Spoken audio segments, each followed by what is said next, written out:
係啊，Hello，大家好啊，歡迎嚟到我哋 Hong Kong SC 咧，每個月一度嘅呢個 Facebook Live 啦。頭先因為一啲技術故障咧，我哋而家開始嗰個 live 嘅。就今日咧，我哋好高興咧，請到專科泌尿專科黃海龍醫生啦，咁嚟同我哋咧去討論一下關於係腎癌嘅一啲嘅知識嘅。咁我係泌尿專科醫生黃庭鋒醫生，咁我就交個時間俾黃海龍醫生開始住先。好，大家好。非常多謝呢個香港康內微創泌尿外科協會啦，同埋黃庭鋒醫生嘅邀請啦，俾我可以有呢個機會咧，同呢個公眾啊，大家講解呢個腎癌嘅知識啦。因為腎癌其實都係一個常見嘅情況，咁我咧今日會由淺入深咁樣講啲關於診斷啊、治療啊會遇到嘅嘢，等大家咧多啲基本嘅知識啦。咁遇到任何問題咧，都知道大概係點樣處理啦，唔使咁彷徨無助啦。咁我哋開始啦，事不宜遲。咁腎癌咧，其實咧喺香港嚟講咧，佢個病發率咧，隨住時間嚟講咧有所變化。咁我哋睇翻我哋嗰啲癌症統計中心嘅數據咧，其實咧呢個新症嚟講咧都佔咗3%，都位列喺呢個香港10大常見癌症之一啦。啊！咁更加，因為我哋隨住呢個健康嘅意識啊、身體檢查嘅同埋影像檢查嗰個普及啦，我哋就發覺越嚟越多嗰啲早期嘅腎癌啊、腎嘅腫瘤咧，就經過呢個身體檢查同埋 scan 咧，就照咗出嚟啦。咁同一時間咧，如果呢啲早期嘅腫瘤啊、癌嘅話咧，做咗手術治療啊、切除嘅話咧，佢哋嗰個醫好嗰個根治嗰個機會咧，都係極高嘅。咁腎臟大家都知道，其實係一個人體好重要嘅一個器官啦。佢係負責好多功能嘅。第一就係呢個過濾排毒啦，將我哋身體多餘嘅廢物，例如嗰啲尿素啊、肌酐啊，同埋多餘嘅水分咧，就形成呢個尿液咁排出。咁佢除咗調節呢個水分咧，又會調節呢個身體嘅電解質啦。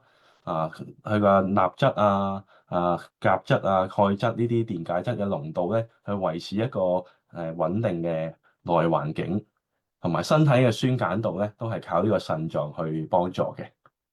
咁同埋佢都係控制住我哋身體嘅血壓嘅高低啊，同埋呢個荷爾蒙嘅分泌影響我哋呢個造血啊、紅血球嘅功能，同埋呢個咧維生素 D，即係 Vitamin D 呢個骨骼嘅健康。咁腎癌嘅話咧，其實有冇啲咩常見嘅風險因素咧？其實係有嘅。吸煙、肥胖、高血壓咧，呢啲都係一啲已經知道嘅因素咧，係同呢個腎癌係有風險直接嘅關係嘅。一啲遺傳嘅因素啦，例如有啲叫做 VHL 基因突變，佢個身體咧會有唔同嘅器官咧，因為呢個基因嘅突變咗之後咧，又好容易生腫瘤。喺腎嘅話咧，佢甚至乎兩個腎好年輕嘅時候咧，就已經開始生腫瘤啦。又或者有啲家族性咧，又有啲腎癌嘅病歷咧，咁都要留意，呢啲都係一啲高危因素之一。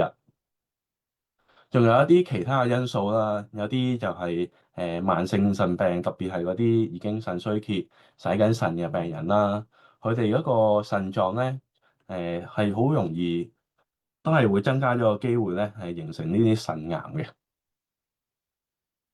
咁腎癌其實有冇症狀咧？會唔會話都好明顯知道，好容易發現咧？咁其實就唔係嘅。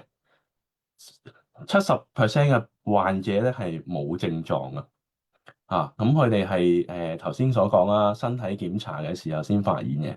咁所以點解我咁強調話呢個係一個隱形啊沉默嘅殺手咧？就係因為佢大部分人都係冇症狀。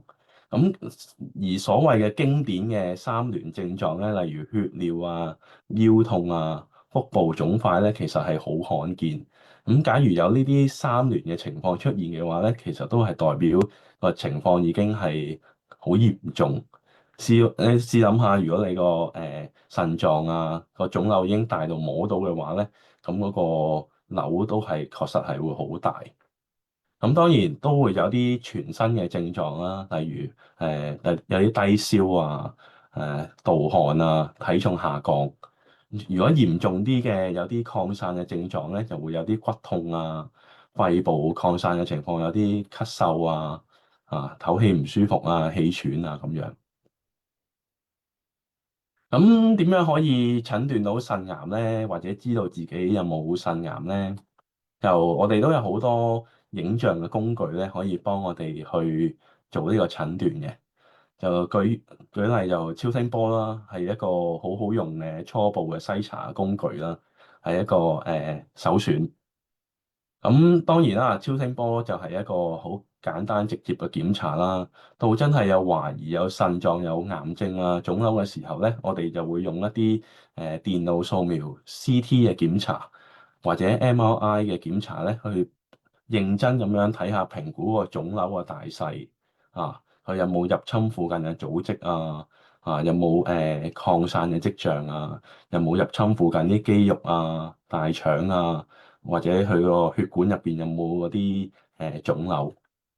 咁而 MRI 咧就係適合一啲咧，如果佢個腎功能好差嘅，又或者佢有呢個顯影劑敏感嘅人去用咯。咁到如果真係做完呢啲電腦掃描啊、MRI 啊，知道有個腫瘤嘅時候咧，而我哋又擔心佢會唔會有全身其他地方擴散嘅話咧，我哋就會做一個叫做 PET-CT，即係靜電子掃描，去睇下佢有冇身體其他嘅地方有擴散嘅跡象。咁仲有啲特別啲嘅，如果係懷疑嗰啲癌細胞已經走咗去骨頭嘅話咧，咁我哋就可以做呢個骨掃描嘅檢查。咁我哋又講多少少啦，等大家認識多啲我哋常用嘅工具啦。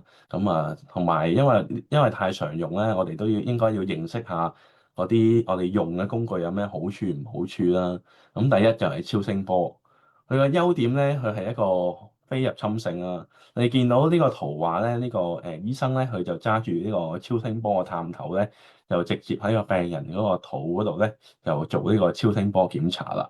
佢就一啲都唔入侵性啦，成本其實係相對低嘅，佢就快捷啦，同埋冇任何輻射嘅，又唔會影響腎功能啊，唔會敏感啊嗰啲。你見到下邊呢幅圖咧，其實呢個係一個腎嘅超聲波影像。呢度咧就係腎臟啦，咁佢其實咧呢個位置咧就有一個陰影，就懷疑咧佢個腎係有個腫瘤嘅。咁超聲波嘅缺點咧，就係你見到佢照嘅範圍咧，淨係好局限喺呢個位置，佢就睇唔到肚其他地方有冇其他問題啊，睇得唔夠清楚，同埋咧都好靠嗰個醫生咧去照得好唔好，或者照得清唔清楚嘅。相對於電腦掃描同埋 MRI 嚟講咧，佢個影像質素咧就係會差啲嘅。咁電腦掃描 CT 咧就係一啲好常用會用到去嘅scanning 啊，佢都係非入侵性嘅。咁我哋就會瞓喺部機嗰度，跟住就會入去呢個 CT 個 scanner 啦，我就會喺呢個肚嗰度咧就會做一個 scanning 噶啦。咁你見到佢嘅影像咧，佢係高清好多嘅，同埋我哋可以同一時間喺一個影像入邊咧睇到左腎同埋右腎佢哋嘅情況，同埋睇到頭先所講有冇入侵附近嘅組織，例如肌肉啊、腸啊、大嘅血管啊，同埋睇到有冇啲淋巴啊、肝臟啊、肺部嘅擴散嘅跡象嘅。咁但係佢都係有個缺點嘅，因為佢有個輻射啦，孕婦係唔適合使用啦，同埋要打嗰啲顯影劑嘅。咁顯影劑嘅話咧，有機會係會令到個腎功能咧受影響，同埋有機會敏感。咁電腦掃描之外咧，仲有呢個磁力共振啦。佢其實咧，佢同電腦掃描都係相似嘅，都係瞓喺一個檢查嗰個機器嗰度啦，跟住咧就會入去嗰個 scanner 入邊啦。但係你見到咧，佢呢個嗰個MRI 嗰個空間咧，佢係會細好多嘅嚇。咁佢都係頭先所講嘅優點，就係影像會好高清啦，又可以一次過睇晒肚啲血管啊、兩個腎嘅情況同埋佢冇輻射，係可以孕婦都可以使用嘅。但係佢個缺點就係佢價格就更加昂貴啦，同埋因為佢嗰個 scanner 太細咧，有啲人佢會有啲幽閉恐懼症，因為覺得嗰個太細咧，佢會有啲 panic。咁另外一個常見嘅我哋有時門診body check 或者啲 report 咧，都會見到有啲叫做 renal cyst，即係腎臟囊腫啦，都係一種好常見嘅情況嘅。咁我今日咧都想講多啲呢個複雜性嘅腎臟囊腫，究竟係點樣處理咧？有冇嘢要擔心咧？啊？咁我哋其實咧，將頭先呢個複雜性嘅腎臟囊腫咧，即係腎嘅水囊，都做一個分類嘅。最經典嘅就係呢個 Bosnick 嘅classification 啦。咁佢又分咗為咧一類、二類、2F 類、3類同4類嘅。咁一類嚟講咧，就係一啲好簡單嘅囊腫，即係 simple cyst。你見到佢嘅邊界係冇任何鈣化，冇任何混濁嘅水分喺入邊嘅，好清澈嘅。咁呢類嘅話咧，佢就係冇惡性嘅風險。咁另外咧，如果第二類嘅話咧，佢都係良性嘅腫水囊，但係咧佢見到入邊咧，佢個水泡入邊可能咧有啲好細嘅隔膜或者鈣化。咁如果佢再嚴重少少嘅鈣化，即係去到 2F 類咧，咁又要開始持續監察啦，因為佢個惡性嘅比例咧都有5%。到第三類咧，佢就更加複雜啦。你見到呢幅圖咧，你見到佢嗰啲隔膜咧，啲鈣化咧就更加多嘅，更加厚嘅。咁呢啲就要做進一步嘅評估啦，同埋要監察啦。因為佢個惡性嘅比例咧係達到50%嘅。到第四類咧，你見到呢個圖畫咧，佢嗰個鈣化係再厚啲再多啲同埋佢入邊咧有啲懷疑已經係有啲腫瘤嘅形成㗎啦。咁呢類嚟講咧，佢係惡性風險極高啦，就要考慮做一個手術嘅治療嘅。咁我哋手術之前就點樣評估咧？係啊，當醫生話決定咗啦，我哋大家商量好要做手術之前咧，我哋就要做影像嘅檢查啦，要驗血嘅檢查啦，我哋要睇下血色素、血常規身體有冇貧血嘅情況，睇下身體嘅肝腎功能凝血指數嚟睇下適唔適合做手術。同埋做手術之前咧，我哋都要俾麻醉科醫生咧做一個全身嘅檢查同埋評估，睇下麻醉嘅時候有冇特別嘅事項要注意啦，有冇風險要留意啦。同埋我哋泌尿外科醫生醫治腎癌咧，我哋係好關注呢個腎功能嘅水平嘅，因為佢係好影響我哋點樣去安排呢個手術點樣做呢個手術同埋日後嘅覆診嘅。當然啦，都要睇埋嗰個腎癌嗰個大細佢嗰個分期有冇入侵其他器官擴散嘅跡象。通常我哋術前咧已經可以決定到係做呢個腎部分切除定係做呢個全腎嘅切除。咁我哋又講下啲腎臟保留手術嘅適應症啦。咁我諗大家假如果知道身體入邊個腎臟有腫瘤嘅話，我哋都係想保留到個腎啦，因為腎功能係咁珍貴咁重要。咁我哋講下有咩情況咧，我哋係要做呢個保留腎臟嘅手術。咁假如我哋人體只係得一個腎，而個腎嗰一個腎入邊咧又有腫瘤嘅話咧，咁我哋一定要想方法咧，就去保留個腎，淨係切嗰個腫瘤，就好似呢幅圖咁。假如我哋真係得返一個腎，而個腫瘤就喺度，咁我哋就要諗方法咧，淨係切除個腫瘤，跟住修補返嗰個傷口咧，去維持一個腎功能，咁就避免要即時要洗腎咁樣。咁如果兩邊都係兩邊嘅腎臟都有腎癌嘅話咧，我哋都係要考慮做呢個腎臟保留嘅手術嘅。咁另外咧，假如有啲人啊，如果佢本身嗰個腎功能啊，因為啲糖尿病啊、腎血管病啊，嗰個腎功能其實已經有啲差㗎啦，啊，即係已經有啲慢性腎功能不全嗰啲情況咧，咁我哋都係要諗辦法咧去保留呢個腎臟嘅，即係留得越多就越好啊。咁另外有啲就如果佢個位置大細咧，佢係生得比較誒、容易保留到腎臟嘅話咧，我哋都係會考慮呢個淨係切除呢個腫瘤，而保留其餘腎臟嘅組織嘅。咁手術嘅方法係有咩選擇咧？咁傳統嚟講咧，我哋就會做呢個開刀嘅手術啦，即係開放式嘅手術啦。但係隨住呢個科技、呢個醫療技術咧越嚟越進步咧，我哋其實呢個微創腹腔鏡手術咧已經好成熟㗎啦。醫生可以用幾個細嘅傷口咧，就做呢個全腎嘅切除，或者局部嘅腎切除，就減低呢個術後嘅痛症啦，加快呢個病人嗰個術後嘅康復時間。咁仲有啲更新嘅技術咧，就係叫做機械臂輔助微創腹腔鏡手術。咁佢都係一個微創嘅手術，而佢係用啲更精準、更高科技嘅機械臂咧，去可以做一個更大或者更複雜嘅手術。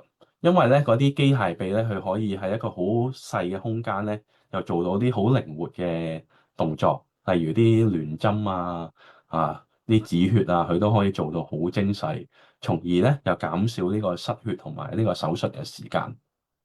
咁假如果腫瘤真係太大啦，咁微創手術亦都做唔到嘅話咧，醫生都係會選擇翻用傳統嘅開刀嘅方法咧，就將個腎全部切除啦，將呢個癌細胞切除。咁仲有啲叫做經皮腎嘅消融手術啦。咁有啲病人佢真係可能年紀真係好大啦，佢麻醉風險又極高啦，佢未必做到一個咁複雜嘅手術嘅話咧，其實都有啲叫做消融手術咧，就我哋可以經過皮膚就穿刺啲針啦，用啲冷凍或者用啲熱力咧，就將呢個癌細胞殺死嘅。咁啊，講翻傳統開放式手術啦。咁傳統開放式手術就一定要有一個大嘅傷口嘅，咁我哋先可以入到去腰部呢個腎臟嘅位置。咁啊，傷口會好大啊，咁顯身又會好痛啊。術後咧康復時間咧就一定會長咗，因為佢嗰個傷口嘅痛咧令到佢又行得唔好，又食得唔好從而最終咧佢個住院時間咧同康復時間都會較長。咁所以就衍生咗微創手術嘅優勢啦。咁微創手術嘅優勢咧就係傷口細，佢嗰個組織嘅損傷好細啦。你見到呢幅圖咧，佢其實咧係已經係做緊呢個機械臂微創嘅手術。咁佢咧係喺個肚皮入邊咧就放幾個呢啲粗卡啦，呢啲入口啦，就每個大概就1至2厘米嘅傷口。咁已經係可以做到一啲腎嘅部分切除。咁頭先都講過，因為佢可以好精準咁樣止血啦，所以佢嘅通常嘅手術量咧，失血嘅量咧都係會比較少。而佢個傷口細咁多跟住佢個恢復咧就會快好多啦，好早就可以落床活動啦，住院時間都會明顯縮短嘅。佢個疤痕又係細小好多啦。同埋咧，因為我哋其實入咗去之後咧，我哋會有一個高清嘅鏡頭嘅。咁借助呢啲咁高清嘅鏡頭咧，我哋手術嘅視野操作咧都係可以更加精細。咁都講下微創手術嘅缺點啦。咁頭先都講過話啲高科技儀器啦，都叫做咁佢個成本就會昂貴啦，啲設備器械嗰個維護費都係比較貴嘅。同埋，假如佢嚴重出血嘅話咧，佢轉翻為開放手術嘅話咧，都係要啲時間去處理嘅。同埋，我哋做呢個微創手術咧，就會喺個肚入邊咧持續有啲打啲氣體，等嗰個空間更加大。咁有部分極少嘅情況下咧，就會出現一啲皮下氣腫啊，或者會影響呢個身體嘅酸鹼度啊，或者心肺功能。同埋呢個機械臂啊，呢個微創嗰個手術嘅機器嘅擺位咧，都係有啲需要嗰個外科醫生咧好熟習，要有一個精準嘅擺位嘅。如果係做機械人嘅手術嘅話咧，其實醫生係喺另外一個機器嗰度咧就操控嗰個機械臂嘅。咁但係咧個醫生又未必感受到嗰個身體個組織嗰啲觸感啊同埋張力咁樣。咁都簡單咁講翻啦。如果要做一個腎部分切除，會遇到有啲咩常見嘅併發症啦？咁佢其實咧嗰個併發症或者嚴重嘅死亡率咧係極低嘅，係細過1%咁因為我哋切咗個腎嘅時候咧，其實係有個傷口，我哋會聯針去修補啦。咁但係佢始終係一個傷口咧，佢都係有機會會流血啊、流尿啊咁樣。但係佢個百分比都係低嘅，大約3%至5%啊。咁你話要復發啊，再次做手術嘅機會咧，我哋 check 翻咧都係大概2%至5%左右。另外咧，因為頭先講過，其實我哋如果保留到大部分嘅腎臟嘅功能嘅話咧，佢其實長遠嗰個腎功能嘅惡化咧，係都會個風險都係會低啲。咁我哋又講下一個微創嘅內窺鏡手術係點樣做啦嚇。咁其實可以都簡單咁講下啦，就可以將嗰個鏡頭咧就喺前邊入啦，即係肚入邊叫做經腹腔途徑或者腹膜後途徑咁樣去揾到我哋嘅腎臟，就進行一個切除嘅。咁呢個影片咧都簡介咁同大家分享下係佢個手術係點樣做啊，同埋有啲咩好處。你見到我哋啲儀器咧，佢雖然放到好大，佢其實咧係即係5mm至1cm 咁嘅大細嘅啫。咁佢個畫面都係好高清啦，你見到。咁我哋啲高科技配合之下咧，佢嗰啲切割咧就好好啦，唔會流血啦。你見到佢都冇乜血滲出嚟嘅，同埋佢個畫面又放大咗啦，等我哋可以好清楚知道呢個器官係呢個結構係乜嘢啦。咁其實呢個位置咧，就見到腎嘅動脈已經好明顯咁樣見到出嚟啦。咁我哋又一路就將佢附近啲組織就清除啦，跟住靜脈咧已經喺旁邊啦。咁我哋揾咗動脈之後咧，就已經可以做一個控制，截斷佢嗰個血液嘅供應。咁佢就控制好嗰個血流咧，佢就唔會流血噶啦。咁呢個都係啲止血嘅工具。咁動脈咧就切斷啦，而家。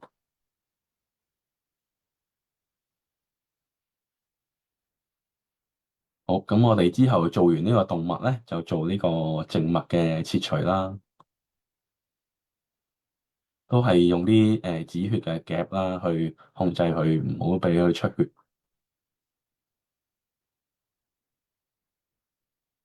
跟住下一步就揾翻個輸尿管啦，就切斷埋個輸尿管。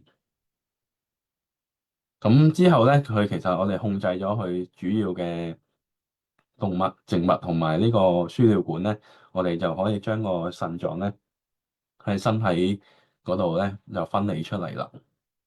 咁我哋就用啲手術嘅儀器啦，去減低佢流血嗰個量啦，跟住將佢從側根嘅組織咧就分離出嚟啦。咁咧，你見到一路做一路分離咧，佢其實咧成個腎臟咧已經從呢個其他嘅組織嗰度咧分晒出嚟㗎啦。最尾就做一個止血嘅檢查。咁另外咧，頭先講過都有啲叫做機械臂輔助腹腔鏡切除手術啦。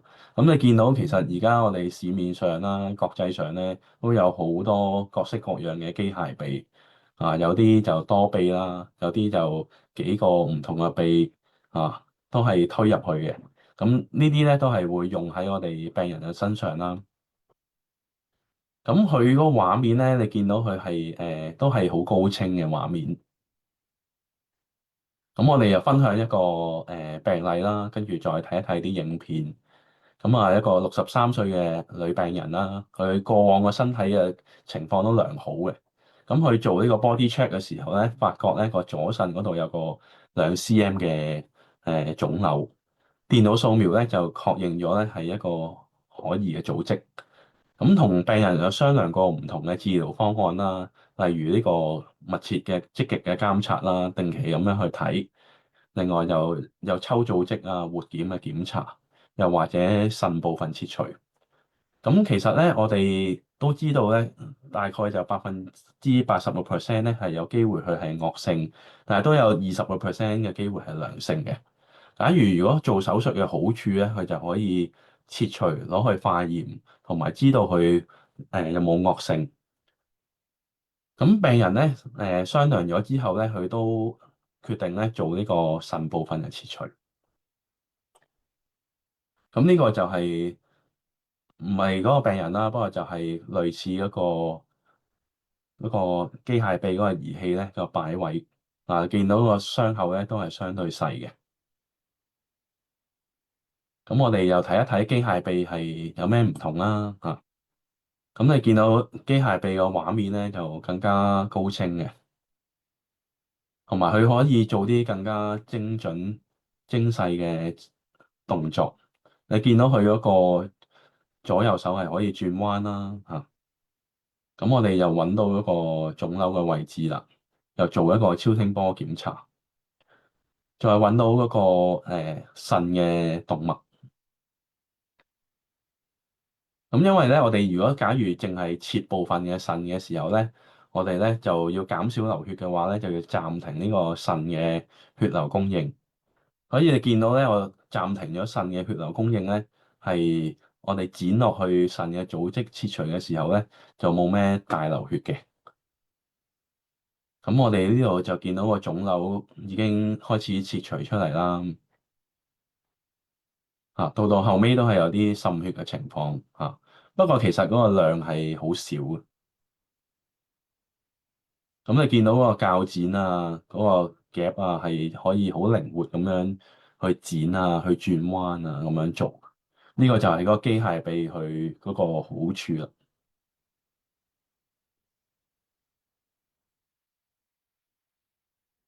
咁我哋切完之後咧，就有個傷口喺度啦。咁我哋假如身體有皮膚受損，我哋都要聯針嘅有時。咁我哋如果腎臟有個傷口咧，我哋又係做翻啲聯針嘅動作功夫，就等佢容易啲埋口啊，唔好流血，唔好滲血。嗱，你見到嗰個機械臂咧係可以好靈活咁操控呢個針。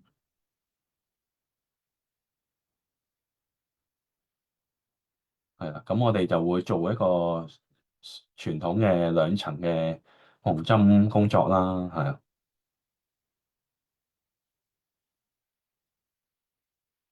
咁你見到咧，佢連到最後咧，佢其實咧係已經唔滲血㗎啦，咁就好穩陣，就唔會擔心話會流血啊咁樣。而呢個腫瘤咧就會入呢個袋啦，就會攞去化驗㗎啦。跟住我哋再加啲止血嘅藥物去加強佢嘅止血。咁呢個就係一個示範啦，即係講翻嗰個大細咧，其實都係相對細嘅佢個傷口。咁另外一個呢個又係比較特別啲啦，佢個腫瘤又再大啲嘅，但係機械臂咧，佢都係可以輕鬆咁做到。咁你見到又係用咗嗰啲止血嘅電刀咧，佢其實流血嘅地方唔多。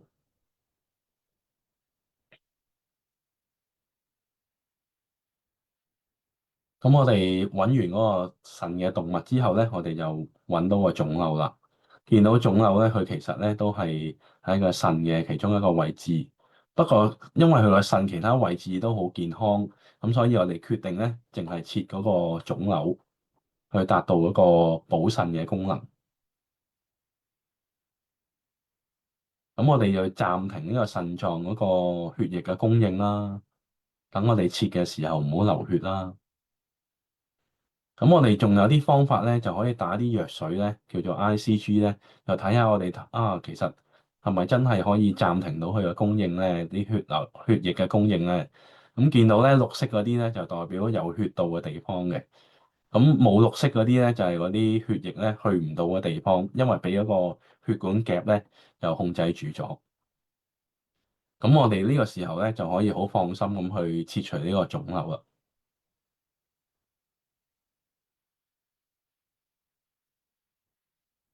咁我哋呢度又開始啦，就腫瘤嘅切除啦。你見到因為都 make sure 咗佢啲血液唔到啦，佢個流血嘅情況咧係極少嘅。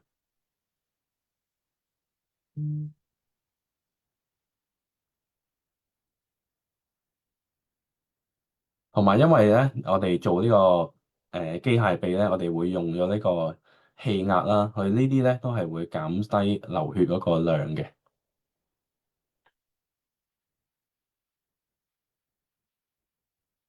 咁同埋頭先我都特登提及過啦，就係嗰個鏡頭咧，佢又高清，同埋佢放大咗，同埋佢可以令到嗰啲儀器咧，操作嘅時候咧好穩定，唔會有呢個手震嘅情況。咁所以你見到佢個鏡頭一路都係好穩定，唔會話好喐啊。同埋切嘅時候咧，佢嘅地方咧都係好精準。同埋佢個結構咧都係放大啦，好清楚咁睇到有條細嘅血管，你就要做啲止血嘅動作。呢個又係機械臂嗰個好處啦。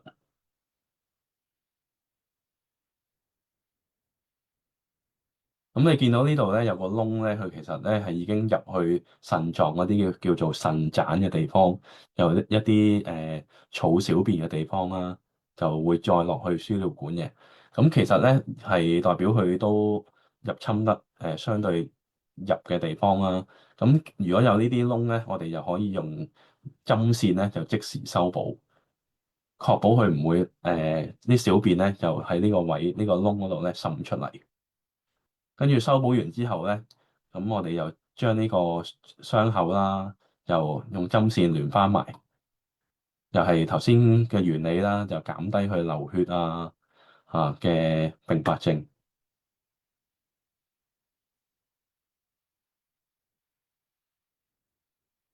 咁係咯，呢度都係類似頭先嘅情況，就係連針，跟住就入去呢個袋送去化驗。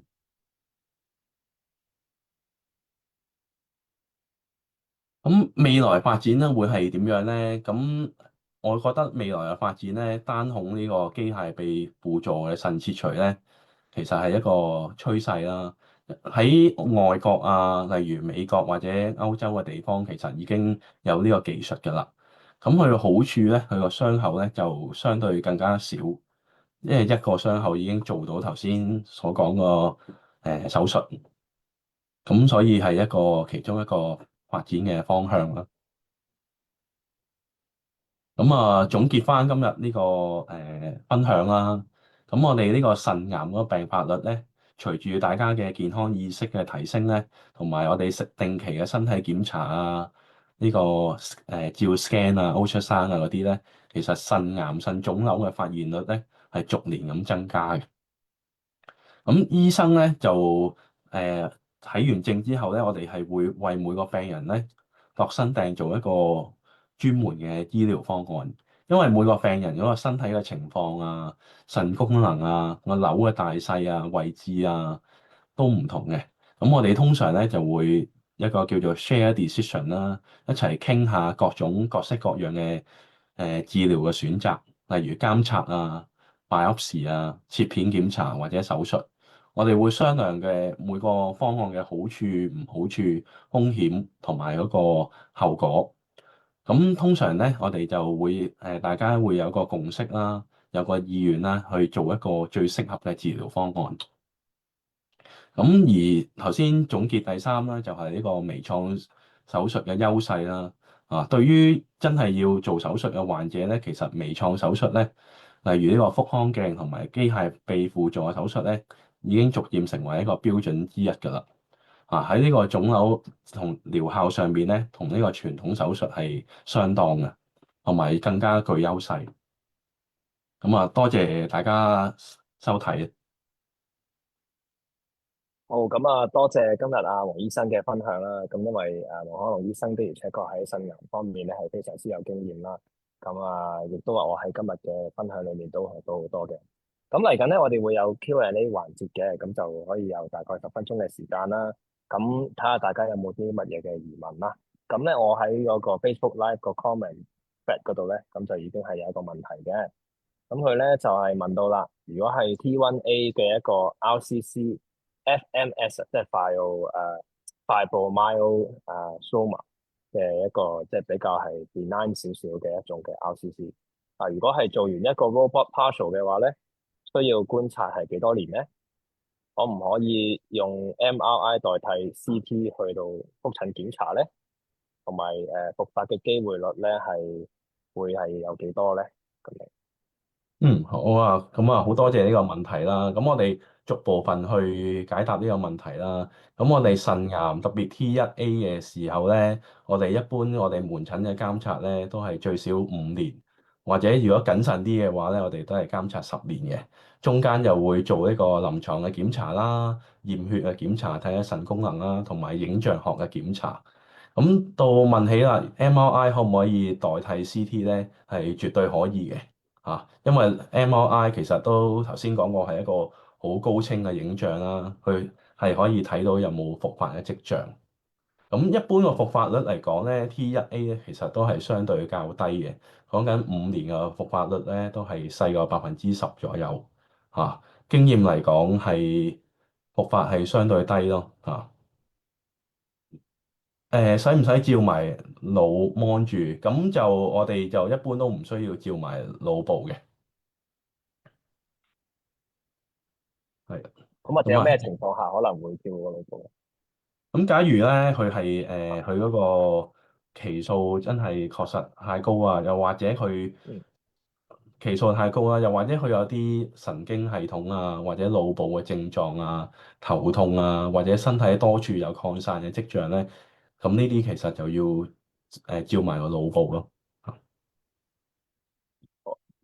啊，咁我又收到另一個朋友問咧，佢話啊，我個爸爸咧有一個8cm 嘅腎囊腫喎，好大，咁嗯，佢嗰個家庭醫生咧就話你快啲去嗯，睇泌尿科醫生嘅。係係咁你係。有啲咩建議俾佢咧？咁啊，我覺得係都要睇清楚嘅，因為頭先講過啦，腎囊腫其實都可以係一啲好單純簡單嘅囊腫，但係又有啲咧佢係複雜性囊腫，有啲鈣化啊，有啲隔膜啊，有啲軟組織啊。咁假如佢係單純性嘅囊腫咧，頭先都講過，佢嗰個惡性嘅機會咧就好低嘅。咁如果佢入邊佢係有啲複雜性，有啲鈣化，有啲雜質嘅話咧，咁佢嗰個之後咧就要定期做一啲影像學嘅檢查，例如超聲波、電腦掃描等等。而頭先講啦，8cm 嘅腎囊腫，我哋都想知道佢係超聲波發現啦，定係電腦掃描發現？咁所以最好都係睇一睇泌尿科醫生，我哋詳細睇一睇個報告同埋影像，睇下佢嗰個惡性嘅風險有幾高。我諗佢就比較擔心咧，就係個腎囊腫會唔會爆啊，或者係流血啊，需唔需要可能做手術去預防咧？咁啊，一般其實咧，我哋留意翻我哋啲病人都腎囊腫都常見啦。如果你話冇啲好劇烈啊、好猛烈嘅撞擊啊，佢其實自然爆破嘅機會咧係極罕見啦，係啊。咁假如佢又係真係有啲好持續嘅腰嘅不適嘅症狀咧，佢係可以考慮啲微創嘅手術咧，去切除呢個水囊嘅。嗯，好啊。咁啊，又想問下黃醫生啦，有冇啲病人咧係可能兩邊腎都會出現一個腎癌，即係有個同時間兩邊腎都出現腎癌，咁應該點樣去處理？有啊，呢個就係都係一個我哋間中會遇到嗰個情況啦。咁呢啲情況其實係相對係較棘手嘅，因為頭先我哋最關心嘅問題就係腎功能啦。咁假如果真係兩邊都有腎癌，兩邊都要切除嘅話咧，咁個腎功能就冇咗㗎啦。咁所以我哋咧一定要想辦法去保留更多嘅腎嘅組織。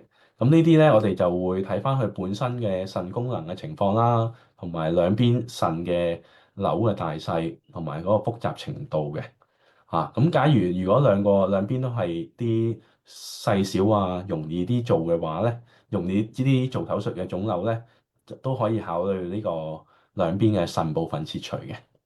咁假如果佢有一邊係零舍特別大，有一邊又細嘅話咧，咁我哋就要分開次序去做咯，再喺手術之前做一個計劃咯，做邊一邊先咯。如果做手術有冇其他方法咧？即係係咪一定做手術先嗯。醫到腎癌？係嘅，咁頭先我哋都提及過有啲叫做消融術啦，例如用啲嗯冷凍啊，或者用啲熱力啊去消融啦，呢啲就適嗯合有啲真係唔適合做手術嘅病人啦。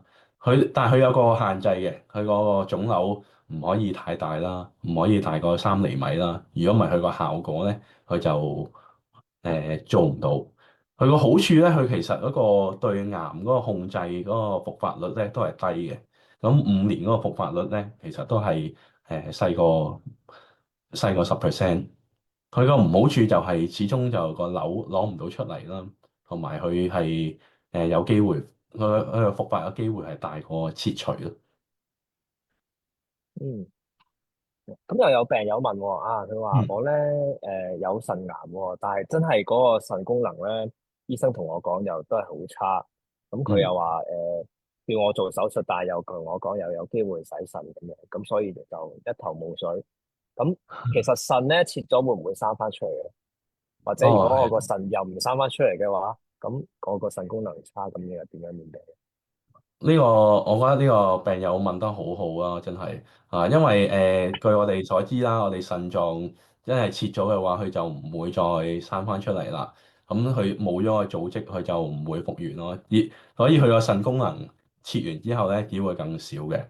咁我哋呢啲情況咧，就我哋一般嚟講，我哋會聯絡埋腎內科嘅醫生啦，我哋泌尿外科嘅醫生啦，同埋病人咧一齊商量評估下去長遠啦、短期、中期要洗腎嘅機會。咁假如果佢其實本身佢都有好多腎衰竭嘅高危因素嘅，佢都係有機會會洗腎嘅。咁佢其實照做手術都係一個選擇啦。咁跟住之後就做翻洗腎啊、洗肚嘅治療啊。咁當然啦，如果佢真係個腎功能係差，但係佢又冇乜高危嘅因素，咁我哋咧就可以用啲手術嘅方法咧，就盡量減少呢個腎功能嘅失去。咁就頭先所講嘅腎嘅部分切除啦，就淨係切嗰個腫瘤去保留更多健康嘅腎臟嘅組織，就希望嗰個腎功能可以 keep 到，唔使洗腎。不過呢個嗯就真係要有一個好詳細嘅驗血啊、影像學嘅評估先可以知道嗰個下一步點樣做。嗯。咁可唔可以咧，好似肝癌咁樣嘅咧？即係如果係肝癌，你知有時可能咧，有啲人都聽，即係成日聽到話肝臟移植啊、換肝，咁個腎又可唔可以我即係如果有屋企人係可以做一個捐贈？嗯，咁呢個情況咧，老實講，我哋就好少會發生啦嚇，因為其實咧，如果身體有腎癌嘅話咧，或者身體有任何癌症嘅話咧，我哋短期內咧都其實唔係好適合做呢個腎臟移植嘅，因為我哋做呢個腎臟移植之後咧，會用好多唔同嘅免疫抑制劑啦。咁呢啲其實係嗯有機會令到呢個身體嘅癌症咧又復發嘅。咁所以呢個選項咧係都係冇呢，即係冇呢個唔係一個選項咯。係。嗯，好啊。咁啊，最後一題問題啦，就係如果腎癌咧做完手術，平時需唔需要做一啲電療或者嘅化療㗎？咁啊，又係一個非常好嘅，我覺得大家都應該知多啲嘅問題啦。咁就電療同化療嚟講咧，就唔需要嘅。咁但係咧，其實而家新型嚟講咧，有啲叫做免疫治療啦。咁假如佢做完呢個腎癌，發現咧係 T3 期以上嘅話咧，佢其實可以考慮一個叫做輔助性嘅免疫治療，去減低佢之後嗰個復發嗰個機率。啊，咁佢呢啲免疫治療咧係證實咗佢係可以有效地減低佢嗰個復發嘅機會嘅，反而電療同化療咧就冇一個作用咯。嗯。好啦，咁啊，今日我哋嘅時間都差唔多，咁啊，非常之感謝黃醫生今日帶來嘅分享啦。咁我哋呢段片段咧之後都會上傳喺 Facebook 同埋 YouTube，咁同埋都會有啲精華片段咧，咁繼續去 upload 俾大家睇嘅。咁我哋今日揀咗腎癌呢一個 topic 啦，因為即係腎癌都係越嚟越普遍喺香港，我哋會見到嘅癌症啦。主要嚟講咧，大部分咧都未必真係佢本身有病啊，而係咧本身可能因為其他原因少咗一啲掃描咧，而發現到哦，原來我身上面咧係個腎裏面係有個結節嘅，咁然後再睇醫生，哦，原來呢樣需要手術嘅啊，咁所以即係好多時候大家都未必知道啊呢一個係到底係乜嘢。咁今日好多謝黃醫生嘅分享，我哋可以學多咗好多關於腎癌嘅一啲嘅診斷同埋處理啦。咁啊，希望下次再見啦。嗯，拜拜。拜拜。